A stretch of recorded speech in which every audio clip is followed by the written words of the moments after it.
Hello and welcome to the About Rugby League Show. For those that don't know me, I'm Will Jackson. I'm the editor of About Rugby League. Joining me today is Pete Smith, who a lot of you will know. He's the Leeds Rhinos reporter for the Yorkshire Evening Post. We've got Sam Cook and Sam Brocksom there. That's it's not going to get confusing at all, is it? Two Sams. They're both writers who say about Rugby League. Look, this is the start of a new video series. I know you're thinking 3 games for the end of the season, but we're going to have plenty to talk about. So now's as good a time as ever. Round 24 looked like this. So got Leigh Leopards beat Castleford 46-6. Salford beat Warrington 25-12. Hull KR beat St Helens 12-8. Hull FC lost to Leeds Rhinos 34-0. Wakefield beat Huddersfield 48-2. And Wigan won at Catalans 44. We'll get to Warrington in a little bit, but let's start at Hull KR. Sam Cook, what did you make of him? I thought it was a very tough performance from both sides, really, in terms of, I don't know that it was that great a spectacle. It was very intense, but I'm not sure that it was a game you'd want to necessarily rewatch. I think it was a bit too stop-start, but it probably favoured Hull KR in terms of they've obviously got that home support, and they've been the team that have sort of formulated this grinding teams down thing. Leeds have probably copied it a little bit or maybe replicated it a little bit lately, but Hull KR are kind of the team that can really get you in that grind. And it kind of, I think Willie Peters had spoken the week that he wanted it not to be too stop-start because you can kind of get the fatigue out. But I think Robin still managed to do that. And obviously, there's the late try, but it was quite comfortable in terms of Saints not really threatening the line, but equally there wasn't much that Hull KR really created. There was the Mikey Lewis 40-20 and then he created the assist, but barring that, I think they didn't offer too much going forward, which has been a bit of a trend. So a win, which is important, especially going into next week and potentially winning the League Leaders' Shield, but you're looking at it and thinking that they're not quite on the form that all the other playoff contenders are. So I think there's still a lot to be seen in these next 3 weeks. Yeah, do you think that's just a case of burnout after going full tilt for the entire season? I think probably, yeah. And I think they've not necessarily had that spine solid for the past few weeks. They've had changes with Moore coming into the half when May was banned. Lewis obviously missed that game after his failed HIA against Leeds. And I think just little tweaks and changes haven't necessarily helped, but also, the fact that it's been such a long season for them. And obviously you can see now what effect that's having on Warrington. So I think it's understandable that Hull KR are maybe having just a little bit of a low period, but the fact that they're still winning in games like this is something that Willie Peters will take great solace in. Yeah, I spoke to Willie Peters after the game and he said that he wasn't particularly concerned about the lack of attack, even though they've only scored a try in each of the last 3 games, but it was something he'd be looking towards. He can take a lot out of the fact that Mikey Lewis just came up with the goods late on, didn't he? Yeah, I think that's when he was referencing the fatigue. He said that he wanted it to be a game where there was a lot drained out and then he was going to look towards Mikey Lewis and Tyrone May to create something at the end. And I think in the defeat to Leeds, they were well off it, but Mikey Lewis misses a 40-20 by about a foot or so. It really wasn't much I think that was in the first half potentially. And you think if that comes in, then how much does that change the game? And obviously it's a piece of skill that's hard to execute, but he's got it right the week after and he's kind of made up for it. And obviously like that Leeds game was a complete write-off after that point, but the fact that he's come out and done it and he's maybe silenced a few people because he wasn't massively active during the game, but that final 20 minutes where it was a little bit tetchy and edgy, he's done something, and I think they can take great confidence in that because you've seen how grand finals are won. They're won by one moment, one try, and if Mikey Lewis can make that one moment, that's all you really need him to do.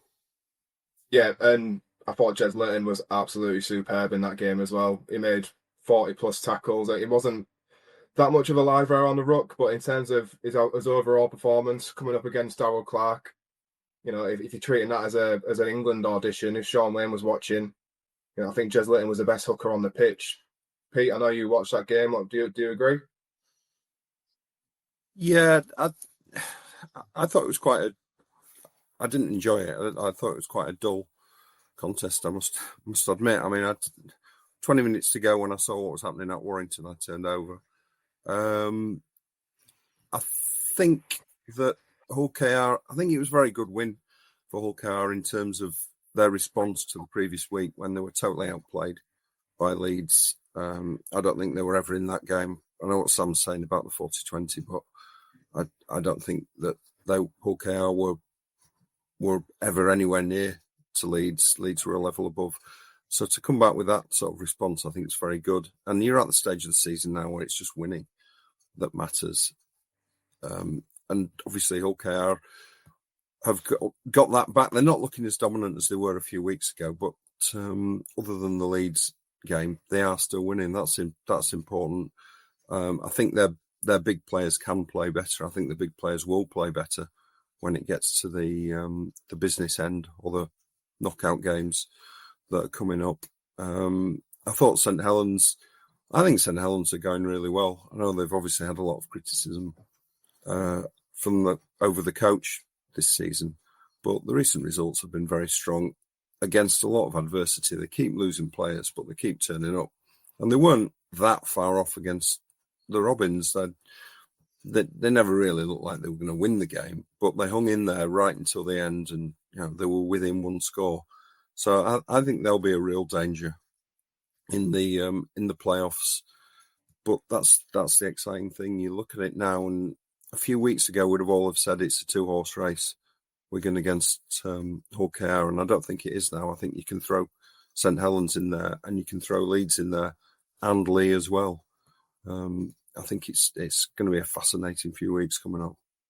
Yeah, Saints got absolutely pumped at Hull KR just before Rovers went to the Challenge Cup final. So they can take a lot out of the fact that they were toe to toe with Hull KR for 65 minutes really before Rovers got that try. Oh, the full 80 really. Sam B, have you got any concerns about Saints moving forward after this one? I mean, on paper they've got the toughest running with the Wigan game next week, and then they've got a tough battle against Leigh. But all them upcoming fixtures will just be a tester for the playoffs. And if Saints do finish fifth, which they are now, they will could play Hull KR in the semi-final. So they've got a good idea of what to expect in that big game coming up. Yeah, I've got to say, I think Morgan Knowles is going to be a big miss for them next week as well against Wigan. Pete, tell us then about Leeds Rhinos this week. Well, we were both at that game, weren't we? We're wearing different hats. I know with your black and white hat on, you'll probably point a finger at Hull's performance, but looking at it from a Rhinos point of view, I thought it was a very good win. I don't think they were quite at the level they've been in the last few weeks, but they got the job done really comfortably, which it was a banana skin beforehand. You'd probably say Leeds were favourites, but certainly no one would expect them to win 34-0, particularly with a little bit of adversity. And I know Hull had players missing, and I know Hull lost a couple in the first half, but Leeds went into the game without Keenan Palacia, who was so good against Hull KR. He withdrew at about 10 o'clock in the morning of the game. They'd lost Ash Hanley, who's Leeds' most underrated player. He's had a really terrific season in the centre. They lost him during the week. They had a young kid who hadn't played for 3 years, 21-year-old centre Max Simpson, came straight in. He'd had a couple of halves of reserve rugby. He came in, so they were it was a big test for them, and I think they passed it with flying colours. Very even 20 minutes, but once Leeds scored, they put the hammer down for a spell, scored 4 tries in 11 minutes, and played some really good rugby during that time. And I think Leeds are improving every week, and they look like a side that could go all the way this year. It's just to qualify for the 6 is a massive improvement on the last couple of years. Obviously, when they finished 8th, they're a much tougher outfit now, which is probably the best thing about them. They're very difficult to score against. Against Castleford and Hull KR, they conceded they were a long way in front and conceded the only score against them in the last couple of minutes. And you could see at Hull that they really didn't want to have the line breached, and Hull threw a bit at them in the last 5-10 minutes. But Leeds were determined not to concede, and I think that's a good sign. They've got two of, I think, the best players in the comp at the moment, in Lockie Miller and Jake Connor. I think Brodie Croft is playing really well. He's flying under the radar a little bit because Connor's hogging the headlines, but that suits him and it suits Leeds. And the pack, which has obviously been a bit of a weak link over the last few seasons, is really strong now, and they've been beating teams without their some of their frontline forwards. The players that are coming in and stepping up to the plate and doing a really good job. I just think there's something about this Leeds team. Whether they are ready to win the big one this year, I'm not sure. We'll find out over the next few weeks. But I think next year, if they can continue this rate of improvement, I think they'll be a real threat. Yeah, that's what Brad Arthur mentioned, wasn't it, after the game? Just that ability to deal with adversity and not let it, knock them off the game. Yeah, I don't think they're seeing setbacks at the moment. I think they're seeing challenges, and they're rising to those challenges. And it's been very impressive. It's been unlike the Leeds we've seen probably since 2017 when they last won the grand final. The soft edges have been knocked off them, and they're a hard team now. They've got a tough coach who won't accept second best, and he's improved the players, all of the players. Look at Lockie Miller, who last year looked like a Sevens Rugby Union player who'd been thrown into Super League, and this year looks like a quality Super League player. Go on then, Sam. Tell us about Jake Connor, Sam B. Yeah, I mean, he showed his class yet again, didn't he? That intercept try, probably been, well, as well as the 4 assists, probably another big game that he showed up in. Again, you mentioned Sean Wayne, if he's watching. There was talk at the start of the season about him being inconsistent. He's probably the most consistent player in the league at the minute. Yeah, I just think him and Miller, when they're both on the day, Leeds are just attacking wise and in defence with the pack, but attacking wise, they're one of the best sides in the league to watch.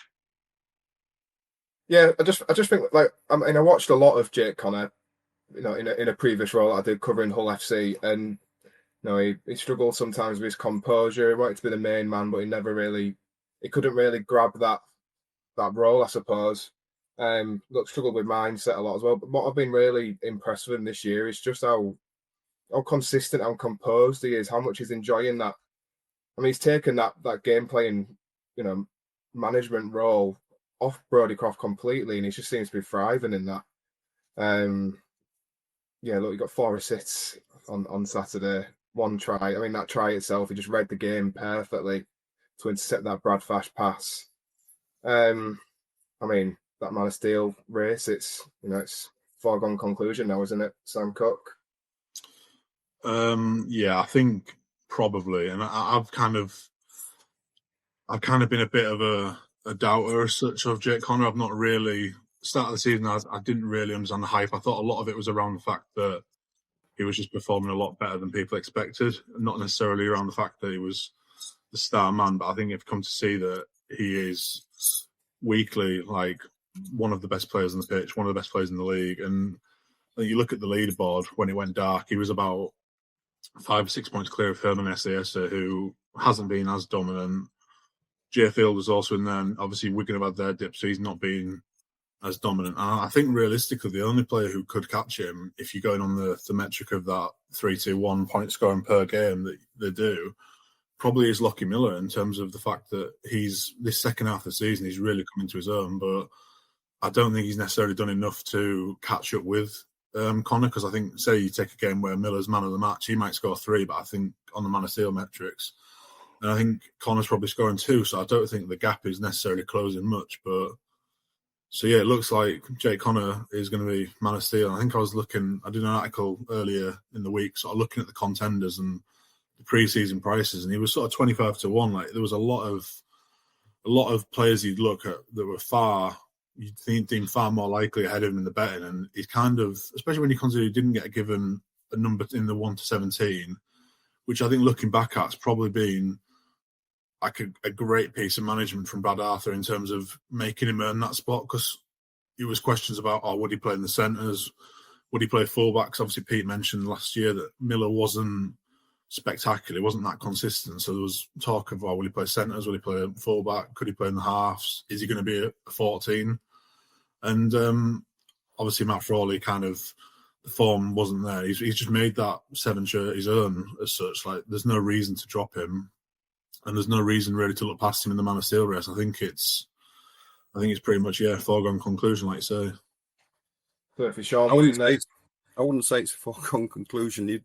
Leeds players don't have a good record in Man of Steel. Do you know how many since Super League began in '96? How many Leeds players? I don't know, but I know I was assessing the other day, and I know that there was no Sinfield, no Maguire. There's been some huge names that you think would be they're among the top 5-10 players in the league ever, and they've never won it. So I know the record's not great. Sinfield was never shortlisted. Maguire was in 2004 when he scored 36 or 7 tries or something, and they won the title, and he didn't win it. Leeds have had 2 Men of Steel: Zach Hardacre in 2017, Yestin Harris in 1998. So bearing in mind the fact that they've won 8 Super League titles, the Challenge Cup 4 times, 3 World Club Challenges, they don't have a great record in Man of Steel. To put that in context, you know how many Castleford have won? How many Men of Steel Castleford have had in the Super League? Luke Gale's got one. Darrell Clark's got one. Darrell Clark got one. Yeah. You've missed several. Well, I'll tell you, it's 5. Castleford had 5 Men of Steel. Leeds have had 2. So I do think that's a big flaw in the Man of Steel, and we've said it for years that if you're a star player in a pro team, it does work out a lot better for you. This has happened under different ways of deciding it. It's just one of those strange things. Rangi Chase and Adrian Vowles are the 2 that you were missing for Cass. So whether he gets it or not, I don't know. But I think he's, like Sam says, if it's not Jake Connor, who is it? And the only person, I agree with Sam, the only person I can think of that comes close to him is Lucky Miller. Yeah, I mean, I think Jay Field is up there as well, but I just don't think he's been good enough over the last few months to pick up the points needed, really. I mean, he looks a lot more like himself now with Bevan French in that team occupying defenders. But if you're Sean Wayne, then, I mean, you can't not pick Jake Connor, can you? Well, he could not pick him. He didn't pick him in the train-on squad, but I mean, Connor's done everything that could be asked of him. He has been consistent, and we know Sean Wayne said he needed to be more consistent, but he has been consistent.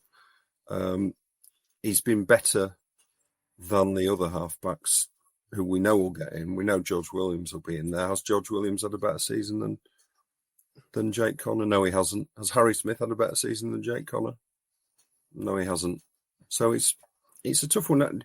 No coach picks entirely on recent form. They just don't. They never do. George Williams is one of the best halves. Probably, I was talking to Alan Hunt actually at Hull on Saturday, someone who's played for Great Britain, and he was saying George Williams is the best half Leeds have got. He's not playing like it at the moment, but he still is. So he'll be in, and I think Harry Smith will get in, and I just can't see him having Mikey Lewis and Jake Connor in there as well. So we will have to see, but I wouldn't be surprised if Connor's not there. I think he should be, but I wouldn't be shocked if he isn't. Yeah, I mean, I was speaking to someone at the start of the year, so after that friendly against Wigan that me and you went to, Pete, where Jake Connor played out of his skin, and even then we were making some early sort of jokey comments about Jake Connor being the Man of Steel. But I was speaking to someone about him potentially being in the England squad at that point, and they were talking about how Sean Wayne had a bit of an issue with, Jake Connor's perceived attitude in his younger days, and I don't think, and he was saying that I don't think, however well Jake Connor plays, is probably not going to get in because of that. But just that attitude that's completely turned around now under Brad Arthur, hasn't it? Yeah, it has, as far as I can see. Yep. I've seen every minute of every game he's played for Leeds this year, and he still winds the opposition up, and he winds the opposition fans up. But his discipline's been good. I think his attitude has been spot on. He's done everything that Rhinos have asked of him. He clearly enjoys being at Leeds, and I think sometimes players just find an environment that suits them. And I think maybe that's the case with Connor. Now he just fits in at Leeds. Obviously, doing it for a second season is the big one. But I don't think Leeds have got any complaints about his attitude or any aspect of him. Really, I think Brad Arthur's handled him really well. Giving him the 18 squad number was a smart move, as Sam said. And Arthur wouldn't commit to where he was going to play or what he was going to do with him all through pre-season. He was quite critical of him in the first half of the season when everyone else was getting carried away about Connor. He was reining back a bit. He's not doing that so much now. In the press conference the other day, he was open about how effective Connor's been. But I think just Brad Arthur's a very wily, experienced coach, and he knows how to get the best out of players, and he's doing it with Jake Connor. Maybe Jake Connor wouldn't work as well under Sean Wayne. We don't know, do we? But it's got to be worth the risk putting him in the squad, in my opinion. But as I say, I'm not sure that he will be. Yeah, I just want to touch on Hull FC as well before we move on. I just feel like they're starting to limp over the line a little bit now. Obviously, they're missing John Asiata, Will Price, Jed Cartwright, Liam Knight already before Saturday. And they lost Herman Sasa and Ed Chamberlain within that 20-minute spell where Leeds were just racking up the points, and Hull are really just struggling to keep their heads above water, really. Cade Cuss picked up an injury and Liam Watts as well. So, I mean, they could be going into Sunday's derby with Hull KR missing 4 more players. I mean, is there any reason for optimism going into that with Hull FC, Sam B? Probably not. It's probably. I mean, John Cartwright's done an incredible job this season. You know, Hull FC were awful last year, and he's come in and he's turned Hull around massively. Making the playoffs would be a huge statement and a huge reward for that improvement. But I just think they're running out of steam at the minute, and with the fixtures that they've got, and more importantly, the fixtures that Wakefield have got, I think it's just too much for them to do. Yeah, who have Wakefield got? So they've got Castleford. Wakefield have got Castleford, and then a big game against Hull KR, and then Salford to finish the season. So realistically, they're going to get 4 points from that. Probably could beat Hull KR, but unlikely. 4 points from the last 6 means that Hull FC have to win their final 3. One of them is a Hull derby next week, which again unlikely that, and Hull KR are probably going to win that one. Yeah, I think I'm inclined to agree with you. But we'll move on to the big talking point then. Sam Burgess, Warrington. But embarrassing defeat for them really on Friday night. I mean, all credit to Salford. They more than deserve it, the fans in particular. But there's absolutely no way that Warrington should be getting beat by a Salford team who have seen umpteen players leave this season. Where does Sam Burgess go from here? Back to Australia, I should imagine. Well, that's the thing I was going to say about Australia, because he was effectively touting himself for the Perth job, and I think if you look at that in hindsight, I'm not sure it necessarily coincided with bad form, but if you look now and think, if you were to rank the 12 Super League coaches on how likely they were to get an NRL gig, I'm not sure Sam Burgess would be in the top 6, really. I don't think this season's gone well at all. Even, if they hadn't made the Challenge Cup final, would you be saying this was even worse than the Darryl Powell year when obviously they lost 8 in a row or whatever? I think you'd probably be looking at this as one of the worst in recent history. I mean, it already is being viewed in such a way, but the Challenge Cup final kind of is the saviour. And I mean, again, they were so unlucky to lose that they probably deserved it. And who knows what would have gone differently had they won it. But the fact is that they didn't. And since then, it's been sort of disaster after disaster. I know they've had a lot of big season-ending injuries, but a lot of other teams have as well. And there's something not right about the team. He's had Matt Duffy dropped. Zane Musgrove was obviously released as well. I think there's far bigger issues than losing to Salford, which sounds stupid in itself, but I think there are far bigger issues within the club internally, in the squad and the coach. George Williams sort of offering himself or trying to make a move to the Dolphins as well. I think there's I'm not sure where Sam Burgess goes next, basically. Yeah, Pete, do you agree with that? Yeah, I think one person who's come out of it very well is Darryl Powell, really. Because does anybody really think Darryl Powell was the problem 2 years ago now? I don't think he was. I think they should have stuck with him. I think he'd have turned things around and sorted the culture out. But I don't know enough about the ins and outs of Warrington really to say, but it looks from the outside like they do have an issue with culture, if you like, and they need probably an experienced coach to deal with that. But it's not always easy, that sort of thing. There's often resistance to it, and I think if they'd stuck with Darryl, he would have turned things around. But they chose to go in a different direction. And to be fair, last year it looked like a gamble that was going to pay off, didn't it? They were very close to getting to the grand final. Didn't quite do it in, you might say, controversial circumstances at Hull KR, but this year's been just an utter disaster. And I think it will be very hard for Sam to hang on, particularly with the fact that, as Sam's just said, we all know he was looking for a job in Australia. He's been interviewed for a job in Australia.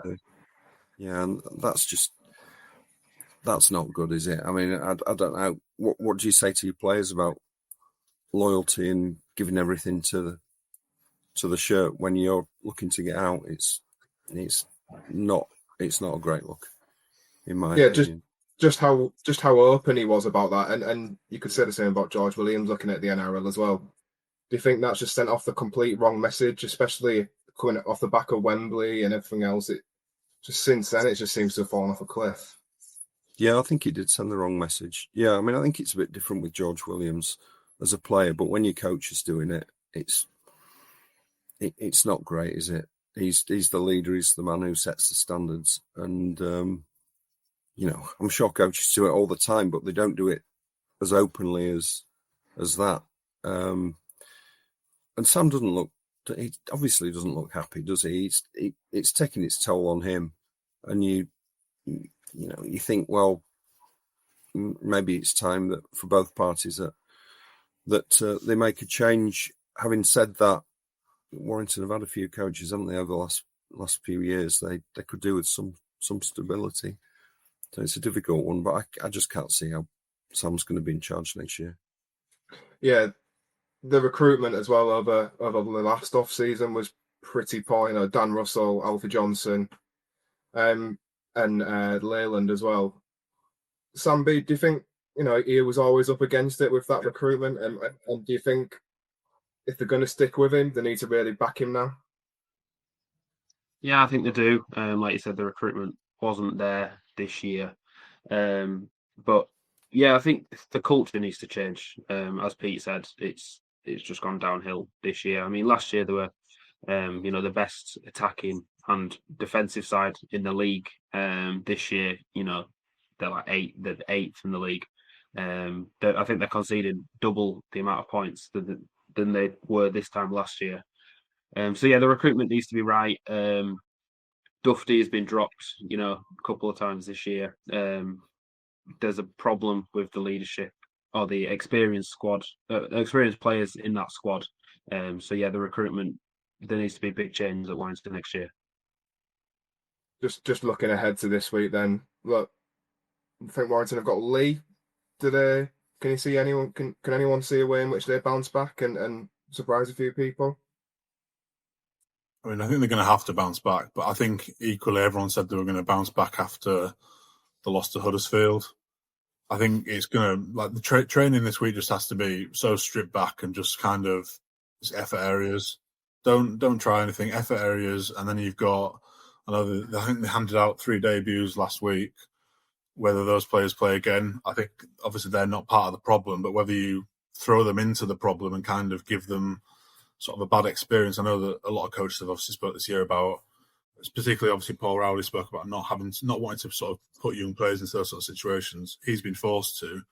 Sam Burgess can kind of stop that, but then obviously that means relying on the experienced players who's potentially not performed up to scratch. So I think it's really tough. But with Leigh seeking, Leigh can still technically come third, so they're not going to let off. We saw what they did to Castleford last week. I think it's another loss coming. And I think the fact that Warrington are at home actually hurts them, because you heard the boos at the Halliwell Jones on Thursday night, half-time, full-time. I don't think home is an advantage at the moment for Warrington. Thankfully, it's their last home game of the season. So, like, there may be some sort of lenience with the fans in the second stage. It is the final time they'll play there, but I think if Leigh don't win by more than 20, I'd be surprised. Repeat? Yeah, you never know, do you? But you Leigh would be very strong favourites. I think they're in better form and they've got everything to play for. They're still chasing that third spot, as Sam says, and I just think Warrington's season's finished. I think it finished, by the looks of it, finished a few weeks ago, but there'd have to be a massive improvement from what they showed last week, and I just can't see any sign of it coming. Yeah, St Helens Wigan is probably the standout fixture. I mean, it always is when that game's on, but there's so much riding on it for both teams. Wigan are second, St Helens are fifth, I think, at 3 points back, 2 points back. How do you see it going? I think you mentioned earlier Morgan Knowles missing is massive, and I mean, we're recording this before disciplinaries come out, but George Delaney looks like he could be copping a ban. So that's 2 forwards, one of whom's probably the best forward in Super League at the moment. That's just such a massive loss. I don't think Kyle Felt will be back either. So you're looking at it it creates a solution to the Tristan Saylor. Wellesby thinks you can kind of just put Saylor on the wing, but it doesn't. You lose so much with Kyle Felt, the yards he gets out of backfield, I think, and Wigan coming into their own at the moment. It's a really hard task for Saints to go back up after having that attritional game against KR and then asking them to go and beat Wigan, who are looking like Wigan again, basically, especially when you've not got your best player on the pitch. I think it's really tough, and I don't see much more than a Wigan win, but it is a derby, so they kind of go every way, don't they? Yeah, you touch on something there with Tristan Saylor. Given he doesn't bring the ball out all that well out of backfield, that contributes a lot to the lack of attack, doesn't it, for St Helens, in terms of they're just not getting the platform to actually build. I mean, they didn't really get any good ball at all against Hull KR, and I think that might actually really kill them against Wigan. Even Owen Dagnall as well. Owen Dagnall, I mean, obviously he's still young, obviously a smaller body, which we'll grow into a bit more, but he was really good at carrying out. So they played with Dion Cross, who I think he's better than Tristan Saylor, but he's by no means the same level as Kyle Felt. So you're not generating anything for your pack to play off the back of. But then it's a pack that's missing Knowles, potentially Delaney. So you're looking to Alex Walmsley and Matty Lees, and they're shouldering a hell of a lot against a Wigan pack that is big and has proven very good in recent weeks. I'm not sure where Luke Thompson's at, but even without Luke Thompson, I think Wigan's pack comes out on top in that game. Yeah, and Bevan French is back and seems to be firing on all cylinders as well. I mean, I didn't watch the Catalan game at the weekend, but I watched the Wakefield win the week before, and he hit the ground running on his return. He was superb. Him occupying, I mentioned it earlier, him occupying defenders' minds, it just brings out the best in Jay Field and Harry Smith as well. I mean, look, St Helens have been great defensively, but St Helens and Wigan are just going to throw too much at them, are they? Yeah, I'd agree with that. I think Field and French linked up really well. And it's not even necessarily that Sheffield come back into form, like you say. It's just the fact that there's just that extra danger man to defend. And I think the French had a kick assist for Field, and Field obviously broke away from distance after Zach Eckers the offload. Adam Kieran missing could be a big thing, but I think there's way too much sort of creativity and firepower that Saints are going to have to deal with it a lot on their own line, especially if they can't get the territory, because if they don't have Moses Mbai's kicking game as well, which that's a decision to be made in the spine, but they're not going to gain as much territory from the kicking game either. So I think there's a lot of the things in the equation are adding up towards a Wigan win, and I'm not seeing many things that suggest Saints can go well. Yeah, Pete, preview the Leeds game for us then, Huddersfield. Well, you would think, wouldn't you, that that should be a fairly comfortable 2 points for Leeds. Huddersfield, up until Saturday, they said Huddersfield had shown some improved signs, but they got a flogging at Wakefield. Leeds are in such good form defensively, I think Huddersfield will find it very hard to break them down. Leeds might have some players missing, but Huddersfield obviously have got huge injury problems, particularly in the halves. Leeds will have to play well, but if they do, they've got every incentive, obviously, with that third spot in the table in a home semi-final up for grabs. I can't see anything really other than a fairly convincing Leeds win. Yeah, we touched on the Hull derby as well earlier. Is there anything else that stands out this weekend for you, Sam B? Yeah, the Hull derby. I mean, chaos to lose, isn't it? I think with the injuries, like you mentioned, with Hull FC and Hull KR pushing for that league leaders shield. I think Hull KR will come out on top with that one, especially with it being at Craven Park.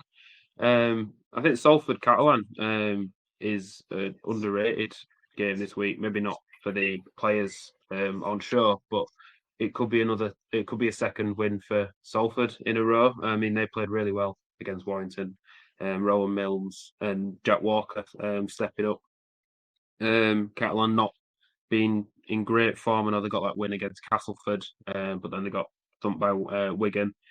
And again, with the travel, we could see another upset and another victory in this torrid season for Salford. Yeah, it's a big week for Salford as well. I think it's Wednesday, the next day with HMRC as well. So we'll see how that one pans out for them. I think that'll do us, to be honest with you guys. So look out for all the preview stuff, all this week on Serious About Rugby League and Yorkshire Evening Post, Pete. Yeah, cheers. Thank you.